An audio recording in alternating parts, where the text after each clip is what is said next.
बिस्मिल्लाहिर्रहमानिर्रहीम। स्टूडेंट्स, अगर आपको स्क्रीन क्लियर है और मेरी आवाज़ भी ठीक आ रही है तो काइंडली एक्नॉलेज कर दें। शाबाश, जल्दी से एक्नॉलेज कर दें। जी, फर्स्ट ऑफ ऑल बेटा जी, आज के लेक्चर के अंदर हम बात करेंगे discuss different objects of Windows operating system. ये हमने कल पढ़ा था, जिसके अंदर 10 ऑब्जेक्ट्स हमने डिस्कस किए थे। इससे आगे हम बात करेंगे आज ये जो इससे प्रीवियस टॉपिक है, what is the purpose of mouse and keyboard.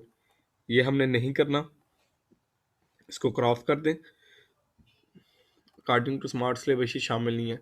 Next बड़ा ही इंपॉर्टेंट हमारे पास क्वेश्चन आता है, लिस्ट डिफरेंट फीचर्स।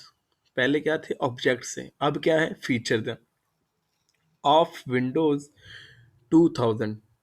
विंडोज 2000 के डिफरेंट फीचर्स के बारे में बताएं। इसमें भी आपको शॉर्ट क्वेश्चन अगर आता है list different features of Windows 2000, तो बेटा आप जस्ट इनके नेम लिखेंगे, ठीक है। लेकिन अगर आपको पूछा जाता है किसी भी एक फीचर के बारे में शॉर्ट क्वेश्चन के तौर पर, लेट्स सपोज वो पूछता है what is multitasking, what is multi user, what is graphical user interface, तो फिर आप उसी स्पेसिफिक फीचर को एक्सप्लेन करेंगे। सबसे पहले बेटा हमारे पास होता है ग्राफिकल यूज़र इंटरफेस। इसको हम ऑलरेडी जब हमने ऑपरेटिंग सिस्टम का चैप्टर स्टार्ट किया तो मैंने बड़ी डिटेल से आपको बताया कि ग्राफिकल यूज़र इंटरफेस क्या होता है। जितना अच्छा, यानी कि हमारे पास पिक्टोरियल फॉर्म के अंदर, मेन्यूज़ आइकॉन्स की फॉर्म के अंदर, ऑब्जेक्ट्स की फॉर्म के अंदर जब हम कंप्यूटर के साथ बात करते हैं, कम्युनिकेट करते हैं, कमांड्स इशू करते हैं, तो वो जो इंटरफेस होता है जस्ट लाइक जो आप अभी यूज़ करते हैं, जो आपका नॉर्मल रूटीन में जो कंप्यूटर है, जो विंडोज़ आप यूज़ करती हैं, तो ये जो इंटरफेस होता है, यानी कि कंप्यूटर का हमारे साथ इंटरेक्ट करना, ये हमारे पास जो इंटरेक्शन होती है, ये हमारे पास ग्राफिकल यूज़र इंटरफेस होता है। Graphical environment makes it easier to perform different task, यानी कि आप जस्ट डबल क्लिक करते हैं, प्रोग्राम ओपन हो जाता है, आप उसमें काम करते हैं, जो भी आपने डाटा एंटर करना होता है, फिर सेव के बटन पर क्लिक करते हैं, आपका सेव हो जाता है। कोई फाइल आपने न्यू ओपन करनी है तो आप ओपन में जाके तो उसको फाइल को ब्राउज करके ओपन कर सकते हैं। तो इस तरह ग्राफिकल यूज़र इंटरफेस बहुत ईजी है, ईजी टू यूज़ है, ठीक है। It is also more stable and convenient interface as compare to command line interface, जो हमारे पास कमांड बाय कमांड हमने लिख के डील करना होता है। दूसरा इसके अंदर बेटा बहुत ही इंपॉर्टेंट फीचर होता है जिसको हम कहते हैं मल्टीटास्किंग। मल्टी मीन होता है ज़्यादा, टास्क होता है काम, यानी कि एक टाइम के अंदर डिफरेंट टास्क परफॉर्म करने के ऑपरेशन को हम मल्टीटास्किंग कहते हैं। ऑपरेटिंग सिस्टम की ऐसी कैपेबिलिटी जिसके अंदर वो मल्टीपल प्रोग्राम्स को मेमोरी के अंदर लोड कर लेता है, उनको एग्जीक्यूट करता है एक ही टाइम के ऊपर, उसको कहते हैं multitasking. Multitasking is the capability of loading multiple programs in the memory. अब ये जो मेमोरी है ना, ये कंप्यूटर की रैम होती है, ये जो मेन मेमोरी होती है ना, RAM, रैंडम एक्सेस मेमोरी, इसको रैम भी कहते हैं या मेन मेमोरी भी कहते हैं, या जस्ट कंप्यूटर की जब मेमोरी की बात की जाए तो वो याद रखिएगा हमेशा वो मेन मेमोरी यानी कि आपके कंप्यूटर की रैम की बात की जा रही है। जब कंप्यूटर एक वक्त पे एक से ज़्यादा प्रोग्राम लोड कर लेता है मेमोरी में और उनको एग्जीक्यूट करता है तो उसको कहते हैं multitasking. Windows 2000 is a multitasking system. A single user can, यानी कि एक user can run multiple program simultaneously. या आप देख सकते हैं इस वक्त मैंने ये अडोब फोटोशॉप भी ओपन किया हुआ है, यानी कि आपकी ये बुक ओपन की हुई है, साथ मैंने माइक्रोसॉफ्ट टीम के ऊपर आपके साथ क्लास, आपको लेक्चर डिलीवर कर रहा हूँ, ठीक है। साथ अटेंडेंस के लिए मैंने ब्राउज़र भी ओपन किया होगा, हो सकता है मैंने पीछे कोई और भी एक्टिविटी जो है वो डाउनलोडिंग या अपलोडिंग लगाई हो। तो इस तरह क्या होता है, सेम टाइम पे कंप्यूटर डिफरेंट टास्क परफॉर्म कर रहा है।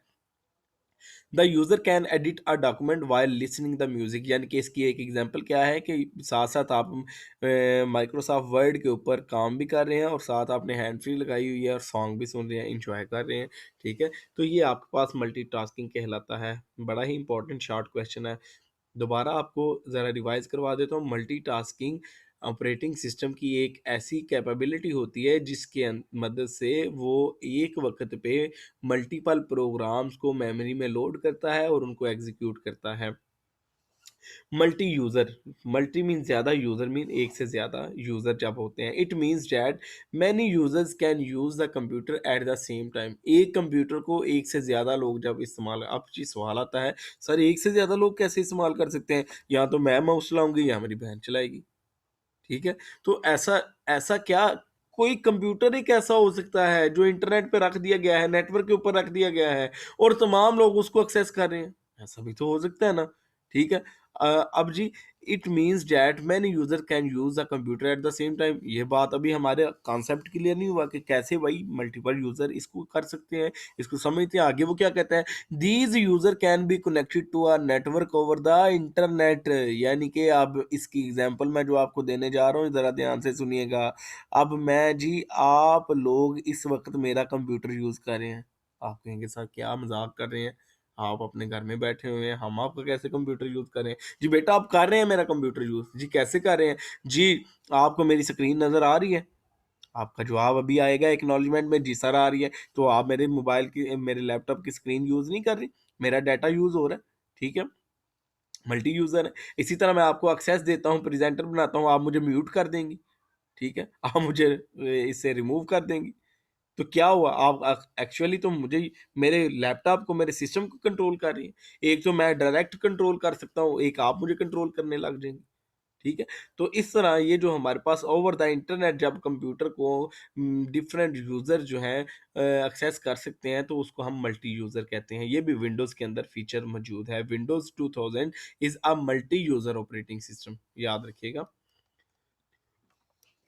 इसी तरह इसको मल्टी यूजर इस सेंस में भी कहा जा सकता है कि आपकी डिफरेंट आईडीज बनी हुई हैं, ठीक है, या लॉगिन बने हुए हैं, तो आप अपने ईमेल एड्रेस जैसे ओपन करते हैं तो वो भी आपके पास होता तो एक ही कंप्यूटर है ना, तो उसको मल्टीपल यूजर एक्सेस करते हैं। मल्टी प्रोसेसिंग, अब भाई इधर याद आपने एक चीज रखनी है, सम टाइम वो ये भी चीज पूछ लेता होता है, differentiate between multitasking and multi processing. भाई मल्टी का मतलब होता है ज्यादा, दोनों जगहों में सेम है। टास्किंग का मतलब होता है काम करना, प्रोग्राम रन करना और लोड करना। प्रोसेसिंग का मतलब होता है कोई डाटा के ऊपर मैनिपुलेशंस परफॉर्म करना, कैलकुलेशंस परफॉर्म करना, ठीक है। यानी कि उसके अंदर कोई हार्डवेयर ज्यादा लगे हों, ठीक है। अब देखें, multi processing is the capability to support and utilize multiple processor, ठीक है। आप जैसे core I 3, core I 5, core two duo dual core, core I 7, तो इसमें क्या होता है, मल्टीपल कोर्स जब होते हैं तो कंप्यूटर के अंदर ये हार्डवेयर है, और जब एक इंस्ट्रक्शन या कोई काम आता है तो सारे उसको आपस में डिवाइड कर लेते हैं।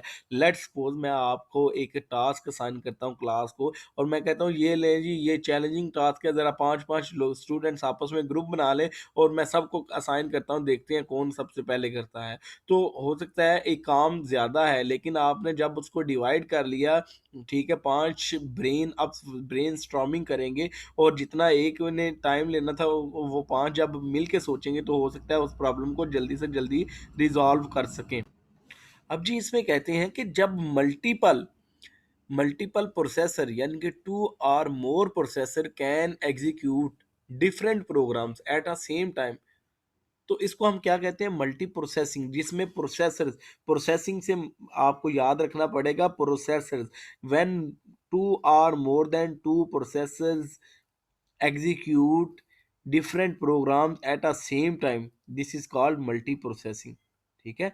इट इंक्रीजेज द आउटपुट, यानी कि मैंने 5 स्टूडेंट्स को एक टास्क दे दिया, तो जाहिर सी बात है एक अगर करने बैठ जाती तो हो सकता है वो सुबह से लेकर शाम तक बैठी रहती, लेकिन उसके पास कोई रीजनेबल आंसर ना आता। लेकिन 5 अगर मिलकर बैठी हैं, या तो वो कुछ नहीं करेंगी, या फिर वो कोई ना कोई रिजल्ट निकाल लेंगे। जैसे वो एक आदमी था ना, तो उसने एक औरत से क्वेश्चन किया, वो कहता है जी अगर एक औरत 5 मिनट के अंदर एक रोटी बनाती है, तो 4 औरतें 20 मिनट के अंदर कितनी रोटियां बनाएंगी? वो कहती है एक भी नहीं। वो कहता है तुम्हारा दिमाग खराब हो गया, तुम्हें कैलकुलेशन नहीं आती। कहती है जब एक औरत थी तो वो अकेले तो चुप करके काम कर लेती है, लेकिन जब 4 मिल जाती हैं तो वो सुगना कुबरा रुखसाना फरदाना बातें ही करती हैं, काम कोई नहीं करती। ऐसी ही है जी, ठीक है। अगर तो बेटा समझ आ रही है तो एक्नॉलेज कर दे, ठीक है। लेकिन जो कंप्यूटर होता है, जो मशीन होती है, वो आपस में मिल बैठ के काम करते हैं और जल्दी से उसकी आउटपुट निकालते हैं। एक्नॉलेज कर दें, शाबाश मेरा बेटा। नेक्स्ट हमारे पास बेटा आ जाता है फीचर इसका, प्लग एंड प्ले। प्लग होता है किसी चीज़ को इसके साथ अटैच करना और प्ले उसने काम करना स्टार्ट कर दिया। सम टाइम आप यूएसबी लगाते हैं तो ये इस कॉर्नर के अंदर एक छोटा-सा आपके पास वो ड्राइवर इंस्टॉल होता है और बाद में एक आपको नोटिफ़िकेशन आ जाता है, your device is ready to use. ठीक है? यानी कि वो उसका डिवाइस का ऑटोमेटिक ड्राइवर इंस्टॉल हो जाना। ड्राइवर क्या होता है? ड्राइवर एक ऐसा प्रोग्राम होता है जो बताता है कि how to drive this device, यानी कि जो आपने डिवाइस अपने कंप्यूटर के साथ यूएसबी लगाई है, कोई प्रिंटर अटैच किया है, कोई कैमरा अटैच किया है, कोई आपने जो डिफरेंट पेरिफेरल डिवाइसेज़ हैं उनमें से कुछ चीज़ आपने अटैच की है, तो उसकी एक जो है वो सॉफ्टवेयर इंस्टॉल होता है ऑटोमेटिकली विंडोज़ के अंदर, जो विंडो को बताता है कि इस डिवाइस को कैसे इस्तेमाल करना है, तो उसको उसका ड्राइवर कहते हैं। तो विंडोज़ 2000 के अंदर ये भी फीचर था कि प्लग एंड प्ले, यानी कि पहले क्या होता था, इससे पहले प्लग एंड प्ले से पहले क्या होता था कि हमारी जो भी हमने डिवाइस इंस्टॉल करनी है उसका ड्राइवर पहले हमें अलग से इंस्टॉल करना पड़ता था। फिर वो जो है अगर ड्राइवर ना मिले तो वो डिवाइस हमारे किसी काम की नहीं है, हम उसको यूज़ नहीं कर सकते, ठीक है? लेकिन आजकल जितनी भी डिवाइसेज़ आ रही हैं उनके अंदर ही उनका ड्राइवर रख दिया जाता है और जैसे ही हम उसको विंडोज़ के साथ अटैच करते हैं वो ऑटोमेटिकली रन हो जाता है और डिवाइस को कंप्यूटर को बता देता है कि how to use this device, यानी कि इसको ड्राइव कैसे करना है। Windows 2000 has plug and play feature. It contains a large number of device drives drivers. When a new hardware device is attached to computer, it detect the device, जैसे USB है, camera है, आपके पास printer है, तो वो उनको क्या करता है, डिटेक्ट करता है जब हम उसको अटैच करते हैं and install it's driver if it is available, तो उसके ऑटोमेटिकली ड्राइवर को इंस्टॉल कर लेता है। नेक्स्ट हमारे पास बेटा फीचर आ जाता है, ये भी शॉर्ट क्वेश्चन बड़ा इंपॉर्टेंट है, बड़ी दफ़ा पूछा गया है। Backup and recovery. What is backup and recovery? Backup, जैसे आप व्हाट्सएप पे आपका बैकअप लिया जाता है जी, बैकअप क्या करता है कि आपके तमाम डाटा की एक कॉपी एक ऐसे कंप्यूटर के ऊपर या सर्वर के ऊपर स्टोर कर ली जाती है, ठीक है? जो कि अगर आपका सिस्टम क्रैश कर जाए, कोई प्रॉब्लम आ गई है या कोई वायरस वगैरह आ गया है या आपके सिस्टम के अंदर कोई फ़ॉल्ट आ गया है, तो वो बैकअप फ़ाइल से आपके ज़रूरी डाटा को रिकवर कर लिया जाए। बैकअप एंड रिकवरी फ़ीचर ये कहलाता है, जैसे आप कोई मोबाइल चेंज करती हैं, तो अगर आपने व्हाट्सएप का बैकअप लिया हुआ है, तो आप क्या करते हैं, मोबाइल दूसरे पे ले अपना सिर्फ़ सिम डालते हैं और अपना अकाउंट लगाती हैं, तो ऑटोमैटिकली वो सारे के सारे आपके मैसेजेस, मीडियाज़ वगैरह हर चीज़ उधर बैकअप ऑलरेडी आ जाती है। तो इस बैकअप एंड रिकवरी का फ़ीचर हमारे पास विंडोज़ के अंदर भी मौजूद होता है। ये हम क्या करते हैं, जब हम विंडोज़ वगैरह इंस्टॉल करते हैं या इस वक़्त जैसे मैंने इंस्टॉल की हुई है विंडो, तो लेट्स सपोज़ मेरी अभी मैंने बेहतरीन विंडो है, तो मैं इसका क्या कर लेता हूँ, एक बैकअप लेके एक फ़ाइल बना लेता हूँ।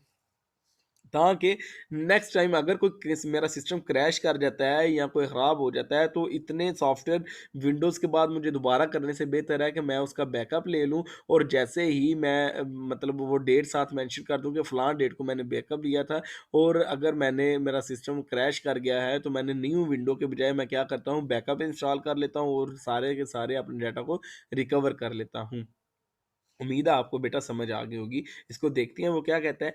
Backup and recovery feature is used to backup data and recover it in case of hard disk failure. अगर हार्ड डिस्क फेल हो जाती है, आपका डाटा रीड करने में या क्रैश कर जाती है, तो बैकअप की मदद से आप बैकअप फ़ाइल की मदद से आप उसका बैकअप ले सकते हैं। Windows 2000 allows backup of files on hard disk on other media या यूएसबी वगैरह लगा के, तो आप उसका बैकअप पूरी विंडो का लेके तो किसी भी जगह पे रख सकते हैं। तो दोबारा आप क्या अगर हार्ड डिस्क वगैरह क्रैश कर गई है, वो साथ आप उसको पहले रिपेयर करवाएँ और साथ आप यूएसबी या एक्सटर्नल मीडिया लगाएँ और उधर से आप अपनी फाइल्स को रिकवर कर सकते हैं।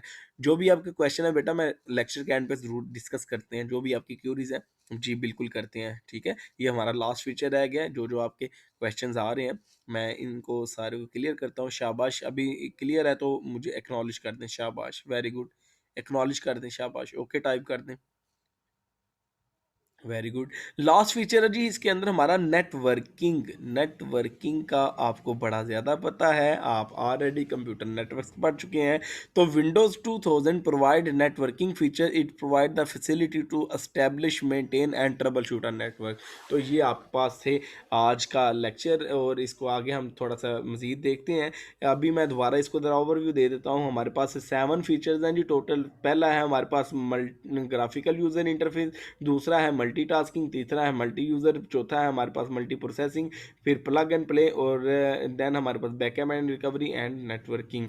ठीक है, नेक्स्ट हमारे पास प्लग एंड प्ले को ही एक्सप्लेन किया गया है। तो ये कैपेबिलिटी है to detect configure a device and install appropriate device driver. तो ये आपके पास उसी को चीज़ को दोबारा बताया गया है। ये इसकी थोड़ी सी आपके पास पैराग्राफ है, अगर आप इसको करना चाहें तो शॉर्ट क्वेश्चन के लिए ये इंपॉर्टेंट है। नेक्स्ट जी हमारे पास आ जाता है right short notes on each of the following. Disc management utility क्या होती है, विंडोज़ एक्सप्लोरर क्या होता है, प्रिंट क्यू क्या होती है, फाइल मैनेजमेंट क्या होती है। तो इनको भी हम बारी बारी कुछ को आज डिस्कस करते हैं, कुछ को हम नेक्स्ट लेक्चर के अंदर डिस्कस करेंगे। डिस्क मैनेजमेंट, ये अब डिस्क मैनेजमेंट क्या है? डिस्क मैनेजमेंट भाई आपकी जो हार्ड डिस्क है उसकी बात की जा रही है इधर। वो जब डिस्क की बात करेगा तो कोई नॉर्मल डिस्क नहीं है ये, बल्कि दूसरी को प्लेट श्लेट नहीं है, बल्कि क्या है, ये आपकी हार्ड ड्राइव है। डिस्क मैनेजमेंट यानी कि उसको मैनेज करना एक ऐसा प्रोग्राम होता है जिसकी मदद से हम उसको मैनेज करते हैं, तो उसको हम कहते हैं विंडोज़ के अंदर जो बिल्ट इन फीचर होता है disk management utility provide a graphical user interface to view and perform maintain hard drives and CD drive. The user can check the status of these drives and find the size of the drives. Disc management also indicate the drive that contain the system partition, यानी कि system की partitions कितनी है, सी है, D है, ई है। जो drives बनाते हैं ना, पार्टीशन आप बनाते हैं, वो भी सारी की सारी मैनेज की जाती हैं by using disc management utility. Next हमारे पास आती है जी विंडोज़ एक्सप्लोरर। विंडोज़ एक्सप्लोरर के बारे में हमने कल भी बात की थी। विंडोज़ एक्सप्लोरर क्या होता है? फाइल मैनेजर होता है जिसके थ्रू हम तमाम की तमाम फाइल्स और फोल्डर्स को कंप्यूटर के ऊपर मैनेज कर सकते हैं। कल भी हमने लेक्चर में इसको डिस्कस किया था। It is efficient way to locate and manage files on computer. Many actions can be performed on files folder by using Windows Explorer. It can be cut copy paste, ये already ऊपर हम पढ़ चुके हैं, इसको आप दोबारा उसने बात की है।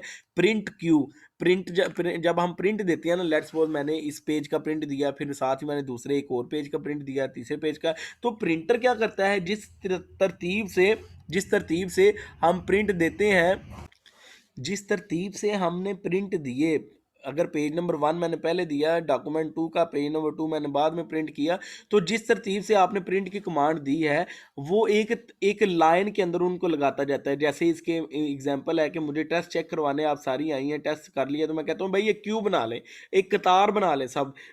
इसका मतलब क्या है, बारी बारी सबकी बारी आएगी, जो पहले आएगा वो सबसे आगे होगा, उसके बाद उसके पीछे दूसरा, उसके बाद उसके पीछे तीसरा, उसके बाद चौथा। तो जैसे जैसे जो सबसे पहले आएगा सबसे पहले उसी का काम चेक किया जाएगा, तो इसको क्यू कहते हैं। इसी तरह बेटा विंडोज 2000 के अंदर भी क्या होता है, प्रिंट क्यू बना ली जाती है। Print queue is a collection of all document that are waiting for printing task, जो वेट कर रहे हैं प्रिंटिंग, एक कतार में खड़े हुए हैं और अपनी बारी का इंतजार कर रहे हैं। Windows contain a print Q for all print job, जितने भी प्रिंट के लिए जॉब्स उसके पास आती हैं, print queue can be use to restart और कैंसिल प्रिंटिंग टास्क। उसमें से आपने अगर किसी को कैंसिल करना है तो आप उसको भी कैंसिल भी कर सकते हैं डॉक्यूमेंट, यानी कि जो जो अभी प्रिंटिंग फॉर्म में नहीं गया। Print Q is use because the speed of printer is slower then the computer, क्योंकि प्रिंटर आराम आराम से प्रिंट निकालता है, तो इसलिए हम इंस्ट्रक्शन तो जल्दी जल्दी दे देते हैं। या फिर ऐसे भी हो सकता है आपने 100 पेज का एक प्रिंट दे दिया, 5 पेजेस का एक प्रिंट दे दिया, तो अब भाई आपको प्रिंट की कमांड कंट्रोल पी करने में कितनी देर लगेगी, और प्रिंट, लेकिन प्रिंटर ने तो पहले 100 पेजेस निकालने हैं, उसके बाद उसने जाना है ना अगली फाइल के ऊपर। तो फिर क्या करता है, वो फाइल्स को एक कतार के अंदर लगा लेता है। बेटा अगर तो क्लियर है तो एक्नॉलेज कर दें। If multiple printing request are issues the printer can not print them all at once, एक एक ही टाइम पे उनको नहीं कर सकता। That's why print queue is use, इस वजह से प्रिंट क्यू यूज की जाती है। The print jobs are printed in the same sequence in which they are received in the print queue. Print के जो जॉब्स होती हैं वो बिल्कुल उसी तरीके से, उसी तरतीब के साथ प्रिंट आउट निकलती हैं जिस तरतीब से हमने प्रिंट की कमांड दी। क्योंकि तो वो नाइंसाफ़ी नहीं करता, ये नहीं देखेगा पहले एक फीमेल आ गई तो मैं मेल को साइड पे करके पहले फीमेल को डील कर लूँ, बल्कि वो क्या कहेगा, वो तमाम के तमाम जितने भी कतार में प्रिंट लगे हुए हैं सबको बारी बारी डील करेगा। Print queue is displayed in the print queue dialog box, ये डायलॉग प्रिंट क्यू के डायलॉग बॉक्स में शो होता है। ठीक है, बस इधर इधर तक आपको काफ़ी है इतना, आगे बेशक आप यूज़ इसको ना करें, ठीक है। बस जी आज के लिए इतना ही काफ़ी है, इतना इनफ है। इसको पढ़ें, रीड आउट करें, अगर कोई इसके अंदर प्रॉब्लम है तो उसको हम डिस्कस करें।